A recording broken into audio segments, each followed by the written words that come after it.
अब EPF account से पूरा पैसा निकाला जा सकेगा। नमस्कार, मैं हूं आपके साथ आयुषी गुप्ता। ईपीएफओ ने central board of trustees CBT की मीटिंग में इसका ऐलान किया है।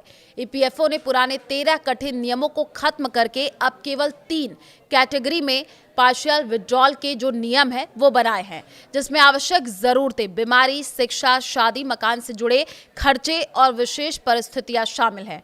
अब सदस्य अपने पीएफ खाते में मौजूद पूरी राशि निकाल सकेंगे। पहले शिक्षा और शादी के लिए केवल 3 बार निकासी की अनुमति थी, लेकिन अब शिक्षा के लिए 10 बार और शादी के लिए 5 बार आप पैसे निकाल सकते हैं। और इसके अलावा मिनिमम सर्विस पीरियड यानी न्यूनतम सेवा अवधि को भी घटा करके 12 महीने कर दिया गया है, जो पहले अलग अलग जरूरतों के लिए अलग थी। पहले विशेष परिस्थितियां जैसे प्राकृतिक आपदा, बेरोजगारी, महामारी में निकासी के लिए कारण बताना पड़ता था, जिसके चलते कई बार क्लेम खारिज हो जाते थे। अब इस झंझट से छुटकारा मिल गया है। सदस्यों को विशेष परिस्थितियों में बिना कोई कारण बताए निकासी की सुविधा मिलेगी।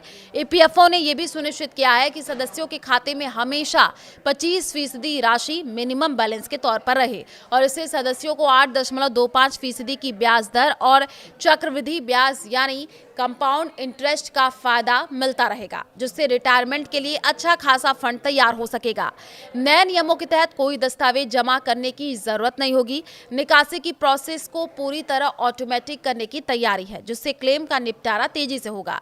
साथ ही समय से पहले फाइनल सेटलमेंट की अवधि को 2 महीने से बढ़ा करके 12 महीने और पेंशन निकासी की अवधि को 2 महीने से 36 महीने कर दिया गया है। इससे सदस्य अपनी जरूरतों के लिए पैसा निकाल सकेंगे, वो भी अपने रिटायरमेंट फंड का यूज किए बिना। अगर आप अपने पीएफ अकाउंट से पैसा निकालना चाहते हैं तो ये स्टेप्स फॉलो कर ले। देखिए, सबसे पहले आपको ईपीएफ की ऑफिशियल वेबसाइट पर जाना होगा, फिर अपने यूएएन पासवर्ड और कैप्चा से लॉगिन करें। इसके बाद ऑनलाइन सर्विस टैब पर जाए, क्लेम फॉर्म 311910C पर क्लिक करें, फिर अपनी बैंक जानकारी की पुष्टि कर दें, फिर प्रोसीड फॉर ऑनलाइन क्लेम पर क्लिक करें और ड्रॉप डाउन से पीएफ एडवांस फॉर्म 31 चुने, अपनी निकासी का कारण राशि भरे, फिर आवेदन सबमिट करें। अगर आपका आधार, बैंक और पैन जो जानकारी है वो सही तरीके से वेरीफाइड है तो क्लेम आमतौर पर कुछ ही दिनों में बैंक खाते में ट्रांसफर हो जाता है।